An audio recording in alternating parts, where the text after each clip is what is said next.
Welcome everybody to this brave new world of COVID presenting. Welcome to the folk of Gloucester. As you can see, the Civic Trust have taken on the building with the aim of breathing some life into this lovely old lady that is so loved in Gloucester. So I'm hoping that whether you're local or not, this will be one of many, many visits that you're going to make to support us in our efforts to try and keep this building going and flourish. Okay, today's talk is about the seeds of the Cooperative Society in Gloucester, an organisation of which I am extremely proud, and if you're a Gloucester person, you should also be extremely proud. And if you are a Barton or a Treadworth person, you should be singing from the rafters of what went on in that tiny little area of Gloucester that actually changed this city and went on to change the world. You may ask why, in an age of empire, which is when the Cooperative Society started in this country, we actually needed a cooperative society at all, why the spirit of cooperation was needed. After all, this was the age of empire. Britannia ruled the waves, business was flourishing, our exports were outperforming what China does today, business was booming. And all that is true. The rich got richer, the country was doing well.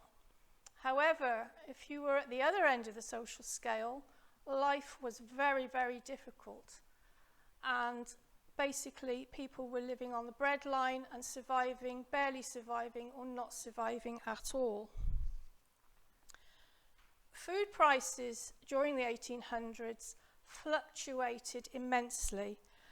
They always remained high and wages remained low. When Queen Victoria came to the throne in 1837, a manual labourer was probably working a 6-day a week, 60 hours a week, and bringing home around 18 shillings. He was called the breadwinner, and at times this £4 loaf would have reached the eye-watering figure of 1 shilling. So to put that into context, if you can imagine what your weekly income is at the moment, and 5% of that would be going just on a loaf of bread. Absolutely horrendous. But of course, cost was no guarantee of quality, and unscrupulous tradesmen could maximise their profits by preying on poor people. Bread, as I say, that's a £4 loaf, was sold by weight. So I can increase my profits by adding sawdust to it, and many traders did. I can save on fine white flour, which was the best quality, by adding plaster of Paris and giving it the impression that it was fine white flour. Or I can add alum to it. Now, alum is still allowed in very small quantities as a food ingredient, but what we mainly use it for these days is a bleaching agent in detergent. So in small quantities, it won't do you any harm, but the Victorian poor were eating it in large quantities. Anyone fancy a sandwich? Of course, the other staple for the working poor was milk. The easiest way to increase your profits selling milk is to add water to it. And if adding water makes it a bit thin, you can make it creamy again by sticking in chalk. It will make it froth up and appear that you've got cream. All of these are mainly harmless practices, but if you've ever done any family research into your own family's history, you will probably have come across death certificates for young children where the cause of death is just shown as did not thrive.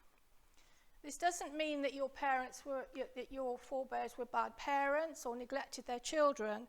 It's just that if this is all you've got to feed your children, they are not going to thrive. But other practices were extremely deadly. This is milk again, not pasteurised. Pasteurisation had only just come in during the 1800s and initially was reserved just for pasteurizing wine. They hadn't actually got around to the milk part of it. So milk went off quite readily. But you can disguise the bad smell or the sour taste by adding boracic acid. And in fact, this practice was recommended by Mrs. Beeton herself, describing it as a harmless, small addition. But we all know that unpasteurized milk is a breeding ground for bovine TB germ. And bovine TB killed 500,000 children in Victorian England. I've got one more, and I'm told it's true. This is a Brixham fishmonger told me this. Fish. My mother always told me, look at the fish's eyes, and if it's nice and bright, your fish is fresh. Okay? So if it's gone off a little bit, and I'm an unscrupulous fishmonger, I can make it look nice again by adding red lead to the fish's eyes. And even worse, at the end of the day, when the fish has been led on the slab in the sun for most of the day and it's gone a bit flat and it's looking a bit jaded, the trick to pump it up again was to do this. Anybody fancy a bit of fish? Excellent way of carrying germs to the general public. Both practices are deadly. So we now see that the poor were basically being taken for a ride all angles. And it wasn't long before people had had enough of this. We have some very good examples of very rich tradesmen who thought that they should actually help the poor, help their workers. The most famous of them, probably as far as the co-op is concerned, is Robert Owen, who was a mill owner and actually sowed seeds of what went on to become the cooperative movement. And lots of efforts across the country came up for people banding together to try and change their plight. The most famous of which are these Rochdale Pioneers. They were a group of weavers from Lancashire, and they decided that they would go it alone and set up their own little shop where they would buy in goods that they knew would to be of good quality, that they would sell at a fair price, and if they did make a profit, they would share it with the customers. And from these early germs of ideas, the cooperative movement was on its way. Now, these ideas mainly spread in the north of England, probably because this is where the vast conglomeration of heavily populated areas were and the worst problems were. So the idea of finding its way south came very, very slowly. And in fact, Gloucester was one of the first cities where the cooperative ideas came forward. How did it arrive? It came with the railway. This is a picture of the train that cut through Barton. The railway here was first a terminus and then a through line, and then in 1850 a station. And skilled railway workers from the north of England with young families arrived in Gloucester to work on the railways. So you've got incomers with very strange accents and very, very new ideas arriving in Gloucester in their droves, all looking for a better life and all bringing these new ideas of how things should be done. And it's a very, very simple concept. This is the original wheat sheaf that used to be, or I don't know if it still is, on a lot of the co-op produce. The idea being that one ear of corn cannot stand on its own, but bound together in a wheat sheaf it is strong. The labour and weight you'll see there, which is the motto of the co-op, basically means work hard and be patient. And the label is spelt the American way, and this is a nod to the anti-slavery movement that the co-op adopted. And this, in fact, was a passionate cause of another of Gloucester's heroes, Samuel Bowley, who fought all his life against slavery. He was a cheese merchant in Gloucester, a Quaker, an abolitionist, a temperance movement advocate, a founder of the Ragged Schools in Gloucester. And he had a house in Park Road. There is a blue plaque on it at the moment. It's opposite the War Memorial. The house would have looked straight down Park End Road, which in those days was just a country lane, leading to Farm Street, which is on the left-hand side as you go down Park End Road. Farm Street was the centre of a farm that was occupied by Samuel Bowley, and he bought the adjoining land that now leads on into Tredworth. This land had already been condemned by the council as being far too wet for the new cemetery that they were proposing, so we built houses on it instead. And when I've been doing my research, I've spoken to loads of people who live or lived in this area, who have streams that flow near, by, or even under their houses even to this day. And I think there's a bit of a clue in some of the names of the streets that we've got. Brook Street, Conduit Street, gives you a bit of a clue as to what that land was like. Bowley's belief in the temperance movement meant that he put a covenant on the sale of the land that no licensed premises should actually be built in the development, which is why in a city where there were hundreds of pubs, you haven't got a pub in the likes of Howard Street or whatever. It is dry area. And of course the Tredworth settlement adjoined Barton, which is where many of the railway workers actually settled. Now, in terms of the people who actually set up the cooperative movement, there are far, far too many to actually name. Okay, but if we just pick out a few here, I think it's a shame that whenever you see these pictures, they are basically the founding fathers almost going into their dotage, whereas really for this story, the men that set up the movement would all have been in their 20s and 30s, very, very young men. So at the top, we've got William Pollard, who originally came from Burnley. He was a bookbinder with John Bellows for over 40 years. And it is said in his efforts for the cooperative movement, he worked himself to absolute exhaustion. At the bottom is Richard Warne. He was absolutely passionate on education, and in fact he was the first society librarian, and he set up a scholarship at the grammar school in Cheltenham. To your left is Gordon Sargent. He lived in Barton Street, and he had a little shop there.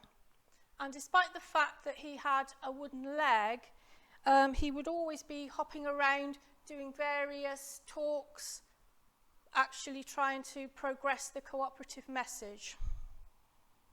He also wrote the first history of the society, which a lot of this information is drawn from. And again, he also was passionate about education.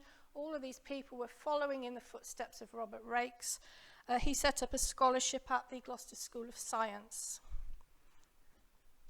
And on your right is Joseph Clay. He was a blacksmith from Derbyshire who came to Gloucester with the Midland Railway, looking after the teams of horses that were used to move goods from the railway station to the various delivery points. I think this is a better picture of him. I think he's got quite a kind face on this one. If you're not familiar with him, you've probably passed his effigy many, many times. Yeah? No? Okay. If you go to the New Look building, I call it New Look, it's closed now. It's on the wall there. But I think it's quite a fierce image of him. This next one is a much softer image. Now his leadership, initial leadership of setting up the cooperative movement was almost accidental. The first meeting that these railway workers decided to hold was scheduled for a very small house in Barton Street. But when 20 workers actually turned up, they decided that the front parlour was far too small to hold their meeting.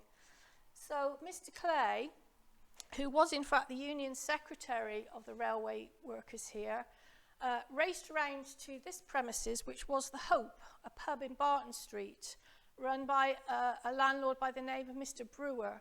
If you're ever going to be a landlord, Mr. Brewer is the best name to have, I think. And he persuaded Mr. Brewer to let them have their meeting in the upstairs room where the union meetings had taken place. And judging by the minutes, it was an extremely stormy meeting. As I say, these were young men, 20s and 30s, very opinionated, very passionate.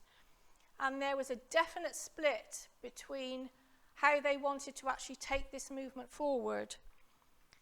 Half of them thought that the best way to go about things to improve their conditions was to actually set up some sort of benefit society. Bearing in mind there was no welfare state at this time, so if you were laid off sick, your family went without. If you were killed or you died, your family would be in poverty. So they wanted to actually set up a benefit society to provide financial support through any of those eventualities. But the other half of the meeting wanted to follow the Rochdale pioneers and actually set up a shop to sell produce. And I think the meeting was stormy and went on for some time and eventually ended up with a vote. And by 11 votes to 9, a bit like Brexit, the decision was to open a shop. And we do know that a lot of the people who wanted to go the other way initially threw their toys out of the pram and left the meeting, but came back once they'd thought better of it and actually supported the movement. Okay. And at the end of the meeting, everybody pitched in a penny subscription and was told to go and spread the word about cooperation, which they did. The idea went absolutely viral in Gloucester. This is a list of the first 54 members, and you can see by their trades how much they were influenced by the railways. Okay. But tucked away in there is actually Thomas Brewer. So he must have been so impressed, the landlord of the Hope, that he actually signed up as well.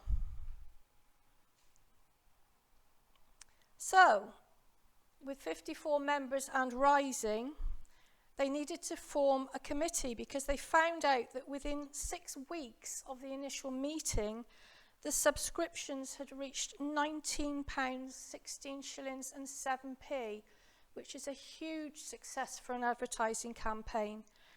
But with no bank account, Mrs. Brooke, who was the treasurer's wife, hid all the money up the chimney. Okay, the only safe place that she could find.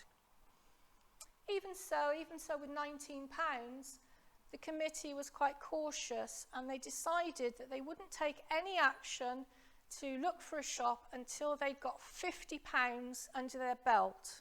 So passionate men, but also cautious. Bear in mind, they didn't have any experience of running a shop. They needed to have some money behind them. However, they didn't count on Joseph Clay, who a week later, at the next meeting, put to them that he had actually found some premises in Prince Street. Prince Street is one of the streets in Gloucester that has now been almost swallowed up by the leisure centre complex.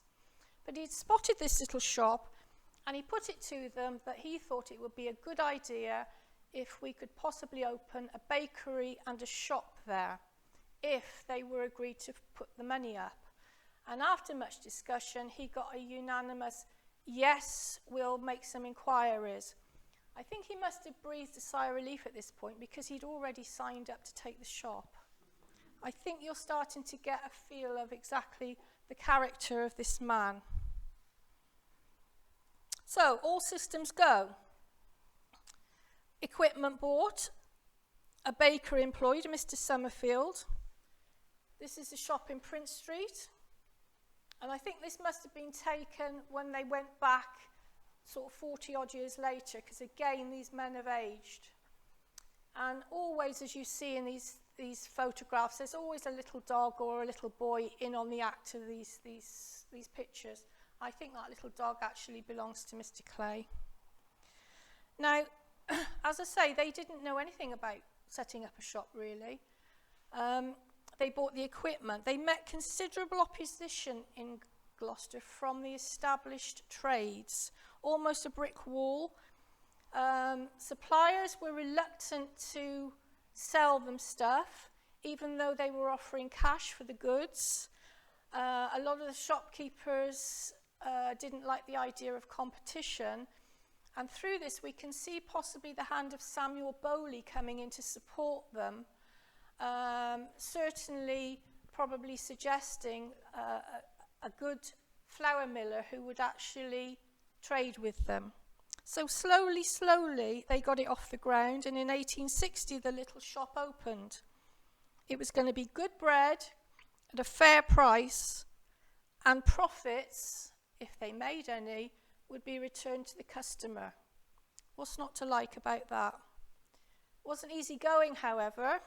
First problem, Mr. Summerfield, the baker, was found drunk in service and was forced to resign. And there was a suspicion that, in fact, he'd been led astray by competitors, sabotage by the other traders. This meant that the shop had to be closed during the day, and the committee, again, they were all working men, came back between the hours of 7 and 9 to sell a bit and try and keep it going. But the bakery part of it had to be suspended. And we know that they had to go to a bakery in Rycroft Street to help out. I suspect it's Sparks's Bakery. Okay, again, another place in Gloucester with a wonderful story and a wonderful history. As this was going on, more members, the word was spreading. More members, more subscriptions, still no bank account. A new treasurer was appointed, a Mrs. Lodge, and she again was forced to hide the money with the coal in the coal shed, and her logic was this, behind this, was that it would be probably the last place that any burglar would look for money. You can see just how amateurish their efforts were in the initial setting up. But it basically got back on track, and they wanted to expand. They started selling soap, candles, sugar, butter, bacon, and coal. And so you're going to need bigger premises. Back. Yeah, okay. Now, initially, they negotiated for premises actually in Barton Street, but that fell through. So they rented premises in Eastgate Street. And as more vacant property came either side of that shop, they expanded and expanded. This is what it looks like today. This is the Boots complex. And I don't know what you think about this architecture, whether it's modern, it's nice or whatever.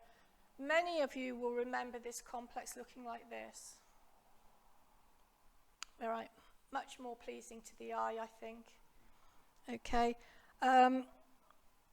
But in 1904, this was the earlier version,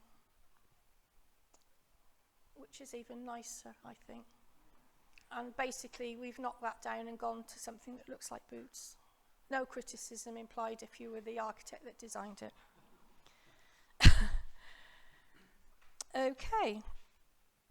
We're getting ahead of ourselves a little bit on this. It's just me saying what Gloucester looks like compared to what it did look like. So the little shop opened in Eastgate Street in 1863, and this is where the cooperative really made its mark. They opened with a tea. Gloucester loves a party, the co-op loved a party, and a tea party was arranged which 500 people attended, so that took some organising. So with more and more trade, we're going to need one of these. Okay, and this is our delivery boy. This is Moses Pollard, okay, and he would be seen whizzing round the streets of Gloucester with all the deliveries, okay. So forget your Sainsbury's and your Tesco's and your click and collect or whatever. This is shop till you drop Victorian style. Again, things moved on. We needed a delivery cart. We were starting to deliver to Long Levens once a week. We're starting to branch out. And we then started going out to Hempstead and Barnwood. And I spoke to a lady whose granny told her a story of one of these horses that delivered once a week. And the horse would always stop and not move on when it reached a particular house, because the lady who lived there always came out and gave the horse apples. And unfortunately, on one occasion, the horse stopped at its usual place waiting for its apple, and the lady wasn't at home. And it took the delivery people nearly an hour knocking on various doors trying to find apples before the horse would move on. Again, membership and business booming. I should imagine if they had been independent traders at this stage, they could have voted themselves a huge bonus. They could put their feet up and maybe retire to a big house. But these were people who had that mindset. If they made profit, they gave it to the soup kitchen. They gave it to the children's hospital. They made a grant to the infirmary. And the dividends were returned to customers. Dividend was worked out quarterly and obviously fluctuated depending on how well they had done in those 12 weeks. Now, I've got a loyalty card in my purse, a current one, that says the cash-in value of this is something like 0.1%, nothing. But there were times during the Gloucester quarterly reviews where the cashback was actually 25%. You actually got that back in cash, okay? Which, if you are poor, is a huge boost to your family income. The one thing about it was that initially that money was paid to the master of the house or the man of the house. So married women found that all that money went back to their husbands. If you're in a good marriage, that's great. If you work together, if you don't, things weren't so good. But in fact, the co-op moved things on and eventually gave women membership in their own right. One of the things that they did set up in terms of a nod to the need for some sort of safety net for workers, they set up a widow's fund and they set up a burial fund. People needed basically some sort of safety net for either of those two horrendous incidents in your life. But they weren't going to sit back. From their premises, they were eyeing land across the road. And this is where they set up the co-op that probably we all know it. Boots and drapery initially. Again, once you've fed people and you've helped them with their income, you need shoes. Okay, so this was going to be the next move forward. And we know that on the creation of this building, the committee was meeting 2 or 3 times a week and discussing in great detail what they wanted from this building. Do we want a flagpole? The clock, should the clock chime or should it be silent? In fact, they settled on silent, but it took some time to actually agree that. And bear in mind, as I say, they're meeting 2 or 3 times a week. They're working men trying to hold down jobs and families. None of them, apart from the treasurer and the secretary, were paid. So this was all in their own time. And they are starting to manage what is now becoming a really big investment.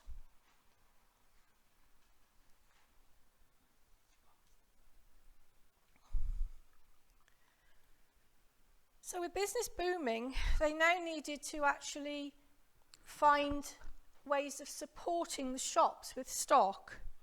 And they found some land in Stratton Road, which is just off Barton Street. And it would eventually become the new model bakery here.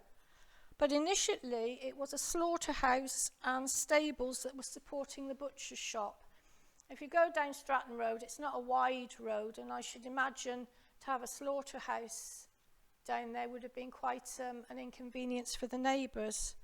But it was a good area of land. Next slide to show you what it actually looked like. Okay, busy place. Surprisingly enough, who had actually spotted the land? Joseph Clay, who lived in Stratton Road. Okay, he'd identified it. Don't know if that is the original house, but that's the number that's there today. So, more pressure on deliveries. We're now going out as far as Maysmore with our delivery vans.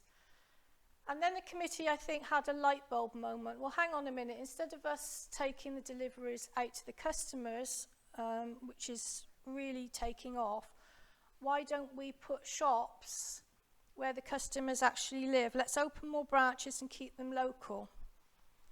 Okay, so I've got some shots of various ones they open. This is the Barton Street Butchery Department. Not a lot of health and safety going on here, but I can certainly remember when shops were a bit like that in Southgate Street. You used to be able to get off the bus, and with the bus engine running, all the produce was still hung up like this. This was opposite the swim bars in Barton Street.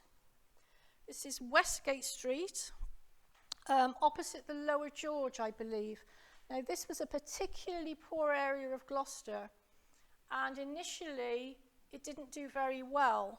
It was never going to make a lot of money from the abject poverty that was in this area.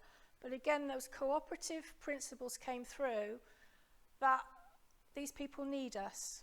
We're not here to line our pockets. These people need us. Another one. This is Stroud Road, okay, by the Quick Fit Junction. It actually replaced an initial effort in Stroud Road that was set up in Sudbrook. Cheltenham. We don't usually talk about Cheltenham in the Gloucester Civic Trust. And I'm only pointing this out. Cheltenham went its own way and set up its own branch, and it failed miserably. They bankrupted themselves. They decided they were going to give credit, which the Gloucester Society refused to do in their model, and they found themselves completely bankrupt. And it was left to Gloucester to actually move into Cheltenham and show them how it's done. So we have a Cheltenham branch with the proud Gloucester cooperative stores. This is how you do it. Okay? This is Course. Now, the Course Society were very, very keen. The people in Course were very, very keen to actually get in on this and have a society set up. But Gloucester were up to their ears in other projects, and eventually the Course Society went out on their own and did their own thing. They seem to have been very, very self-sufficient. And eventually, the Course Society was taken back into ownership of the Gloucester Co-op. The relationship between the two appears to have been very touchy. And it was pointed out the last time I did this, it was because the Course Society were very much more forward-thinking than Gloucester. They got fed up with the business and they wanted to move on into greater projects. So if any of you want to do a bit of research on Course and what went on with the Chartists out there, it's an excellent subject for a talk. Okay. Back to the city. This is Alvin Street. Branching out to Sharpness. Tewkesbury, lovely shop. 2 in Treadworth Road in High Street. Got a very tight population there that could support 2 co-ops. This is Seymour Road. They built the premises here together with 8 houses along Seymour Road, which initially were rented, but the co-op was also very good at saying we would like home ownership, and with the setting up of the bank, people were able to actually buy their own homes. Barnwood, I think this is where B grade Domestics is, if anybody, yeah? Cinderford. Carlton Road, again, a shop and 5 houses. Back. All of this was going year after year after year. So if you think the likes of Lidl and Aldi get premises up quickly, they had nothing on these people, absolutely nothing. It was really motoring. In 1878, they purchased 8.5 acres of land in India Road. And probably to the relief of the people in Stratton Road, they moved the slaughterhouse. But they also had the ability to graze animals there. They had stables there. And there was a further expansion out to Saintbridge for a farm, but that venture was actually less successful.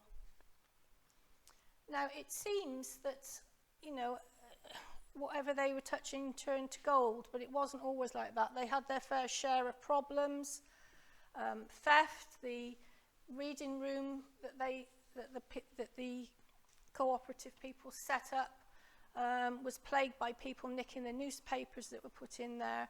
They had theft in the stores. They had a bit of embezzlement, all the sort of usual things that probably goes on today.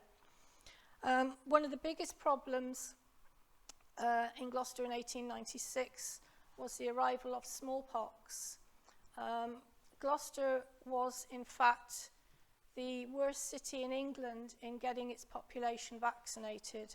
So when smallpox did arrive, it hit the city hard. We went into complete lockdown for weeks. Over 2,000 people contracted smallpox and 400 of them died.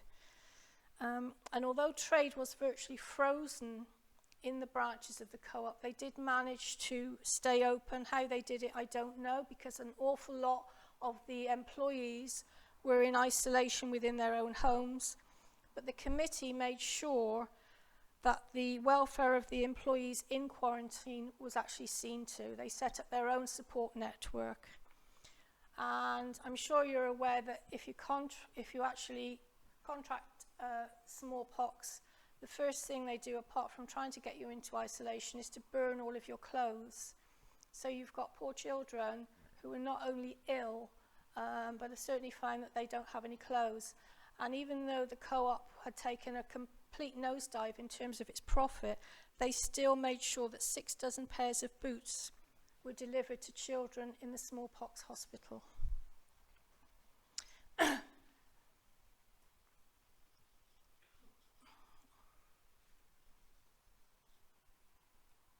Okay, next one. Okay. This should have been a really happy event in Gloucester. This is 1909. It's the Royal Agricultural Society show and the visit of Edward VII. Much excitement in Gloucester. Again, we'll turn out for anything in Gloucester if it's a party.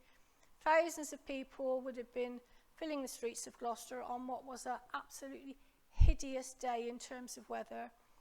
Gusty winds and driving rain. And unfortunately, as the king arrived outside the Guildhall, tragedy was happening further down the street because a freak wind actually dislodged some masonry outside the co-op building. It fell into the street and it killed a young girl.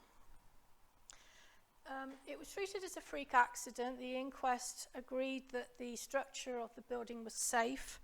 Accidental death, basically some bunting that had been put up had been blown by a freak gust of wind and dislodged the masonry. But the society were found not to be liable. However, they did pay for the funeral and offered £65 to the family to try and help them. And certainly the minutes of the meetings around this show how distraught the committee were with what had happened. However, the family weren't happy with this and they actually counterclaimed for more money. And with a very heavy heart, the society decided that it would have to defend the action.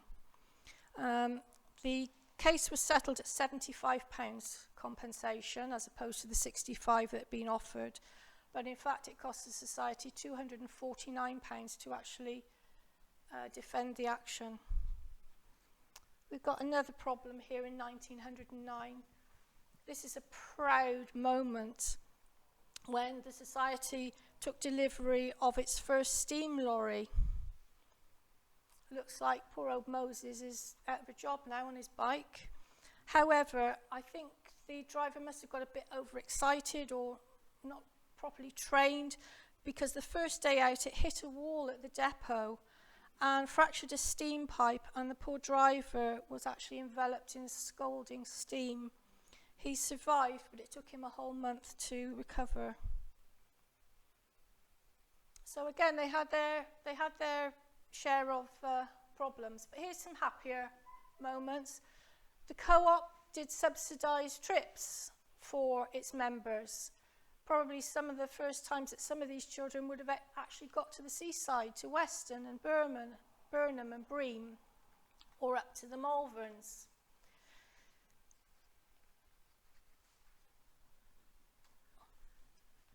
This is back. This is a happy day out. And I think this is the corner of Bell Lane and Southgate Street. Eastgate Street. And it was a good employer. It paid higher than most shop workers. You got 5 days holiday a year as long as you didn't take it on a Saturday. They introduced half-day closing, initially on a Wednesday, but then moved to a Thursday. They kept their jobs open for men in the Boer War and the First World War returning. And in fact, the army pay, the co-op made up to whatever rate of pay you'd been used to in the co-op. They offered formal apprenticeships. There's no 0 hours contracts here. These were fair people. And these subsidised trips, Malvern for lunch and tea, but it wasn't something for nothing. You had to work for it. And there is a story of one quarterly meeting where the dividend had fallen slightly and blame seemed to be attached to the workers, probably quite unfairly, and their annual trip was cancelled. The workers actually took umbrage at this and organised their own half-day trip, and they got as far as Birdlip. Okay. This is the Cooperative Women's Guild. They had a very, very refreshing attitude to women. As I say, the original membership terms were for a family, and the master of the house, the man of the house, was basically the member. That actually changed. In 1862, Elizabeth Hayward was the first lady member in her own right. They also, in the First World War, pushed the idea of rationing. Okay, it's a world war, it's going to be tough. Let's spread out the food so that nobody starves. And in fact, the government adopted the policy, but not until 1918, right at the end of the war. They also brought in the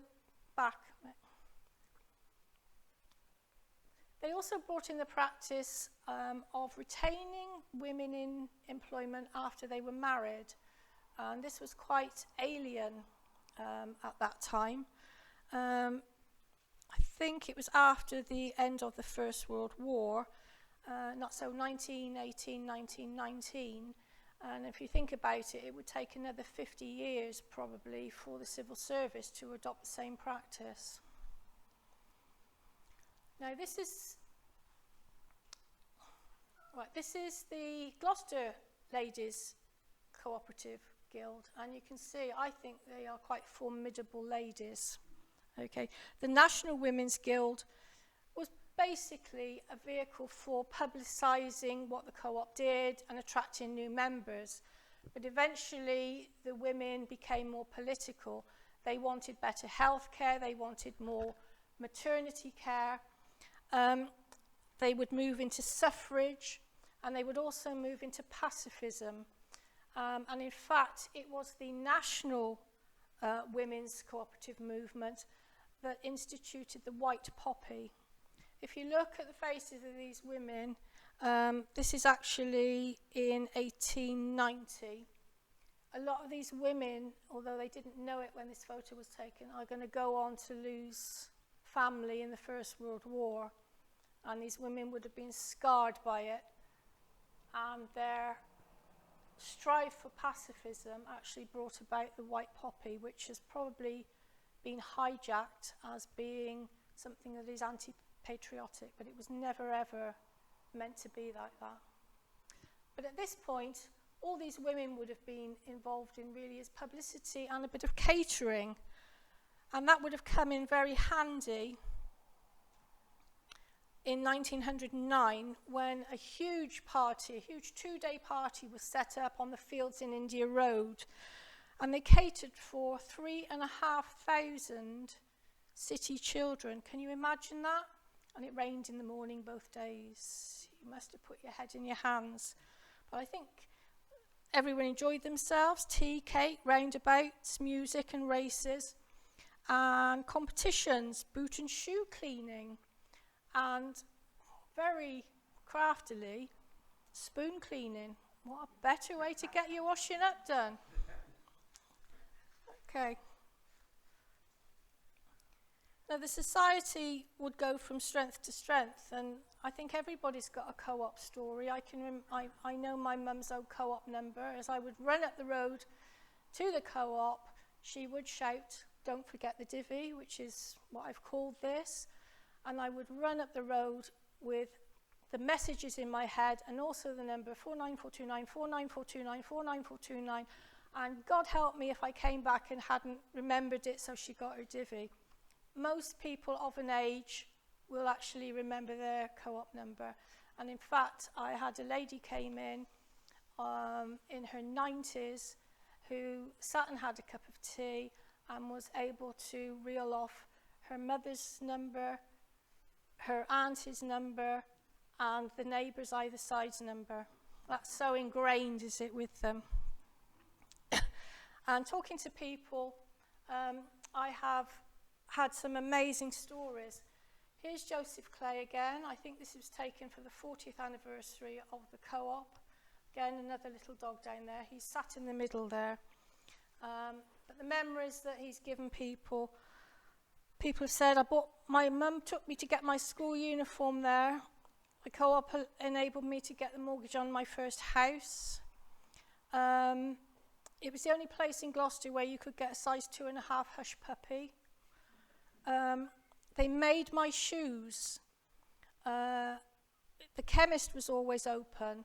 I got my apprenticeship there, not just in the electrical department, but in the electrical service department. So you didn't just buy your washing machine or whatever, your cooker there. You had a service contract with cooperative employees.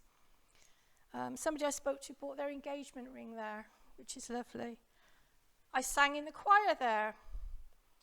I dressed up for the carnival float. If you remember how the carnival used to be in Gloucester, the great rivalry between the co-op and the Bon Marche, fantastic floats that they used to be. So many still remember it. 4929, 4929. And what of Joseph Clay? He was at the centre of the committee for over 40 years and showed no sign of slowing up at all.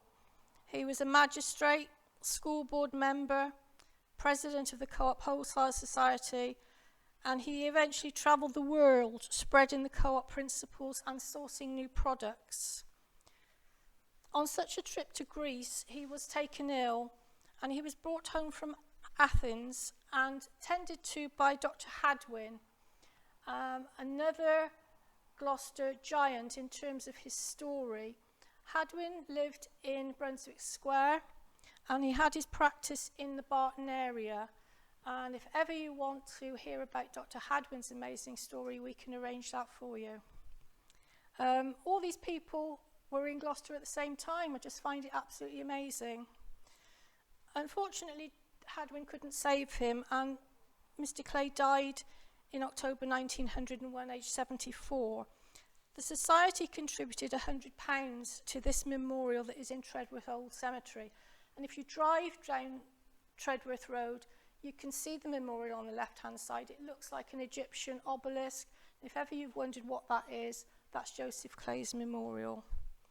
His memorial reads, "Beloved and respected by all, he truly left the world better than he found it." And I think that's a fitting memorial to a co-op man, the cooperative movement, and one that we should probably all aspire to. Okay, thank you very much for your patience. Thank you very much for the folk for allowing me to come and do this talk. And I think you should also thank Gareth here from the folk committee for turning down my offer to provide refreshments. Okay.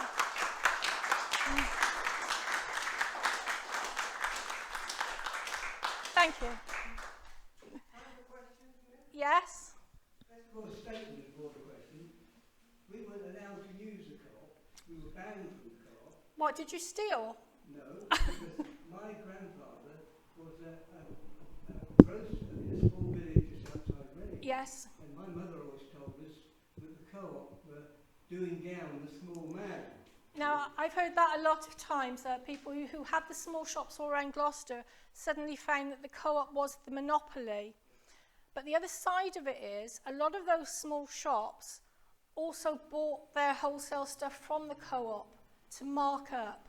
So it's a bit of a double-edged sword, that one, I'm afraid. Okay, I understand that. My question is, because of that, I don't know, I've come to this talk because I don't know what a Divi is. I mean, I don't quite understand the mechanics of it. Initially, the men contributed money and they were members, but then customers became members. How does the finance work out? You would join the co-op and become well, you didn't have to be a member. In fact, you could still get a dividend if you were not a member, but it was set at a lower rate. But the benefits of joining the co-op would be that as you made a purchase, you would get a little chitty to say what you had actually bought. So say you'd spent £5 in the quarter. At the end of every quarter, they would work out exactly what profit had come from that 12-week trading period, and they would decide what to do with it. It wasn't all given back to the customers. Some of it was actually put into projects. Like I say, they gave money to the infirmary, they gave money to the Children's Hospital, Widows and Orphans Fund, and put it into other building projects to set up these new shops. And then they would say, well, okay, we've got this much money left over, so we will set a percentage dividend, as I say, that was at one point 25p in the pound, and give that back to what you bought. So the more stuff you bought at the co-op, the better your dividend was. Okay, so the original men who set it up, they made the contribution, but they don't have to do that anymore because co-op makes money, so it's a business. Yeah, I think now you still have to join. You still have to join the co-op. I think it costs you £1 to join, but obviously the dividend now is much lower, and they are competing now with the big boys. But their principles remain the same. Yeah. Well, it was the same really. It was asking about the dividend. Yeah. So would it be a uniform flat rate dividend, or if you had spent much more in the co-op, your dividend was correspondingly valuable? Yeah, they would just work out what proportion they would give back in terms of how much in the pound for what you'd spent. Okay. Yeah. Yes. 359909. That's mine. Hey, anybody else got a co-op number? 129,794. Oh, there you go. Yeah, it's only an observation, really. You said about the fallout or tetchiness for the chorus co-op. It's my great-grandfather that should have been approached to take the farm on at Sainsbridge, Yeah? and or in conjunction with my great-uncle. Neither of them would get involved with the co-op at that stage because of what was going on, and the guy who took the farm on was a rogue, and he should never have been let near the farm. But the farm didn't work. No, it didn't. There were undercurrents in Providence Street, It of course, didn't. and the Gloucester. But I think the course people, reading between the lines, were very further ahead than even the co-op members that had set up in Gloucester. In 1860, Yeah. they were the people who wanted the benefit society. They wanted the shop, but they wanted the benefits as Yeah. well. And they didn't win that argument, and they were part of the original form. Yeah.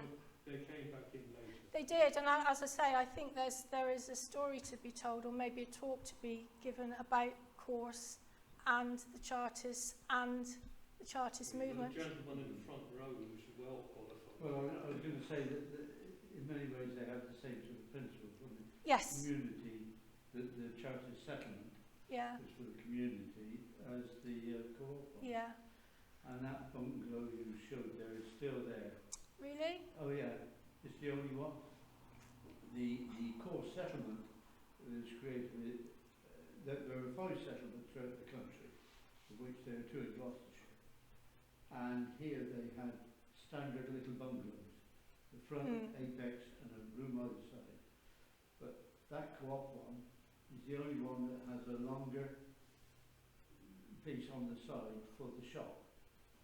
Whereas all the other 91 so are Yeah. exactly the same. The impression I get, I mean, correct me if I'm wrong, I think they were braver than the co-op people. They expanded and they Yeah, became I far more powerful. I think so. Yeah. Okay. It's semi-political as well, of course. Right, okay. The Chartist settlement.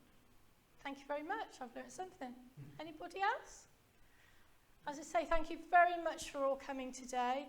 And I go back to the beginning. Civic Trust is determined that the Folk, or the Folk Museum as you probably all still know it and call it, is determined that this building will stay open and will flourish. But obviously that is only going to happen if we can get support for what's going on here and spread the message of what is going on here, because I don't think anybody in this city wants to see this building close. Okay, thank you very much. Thank you.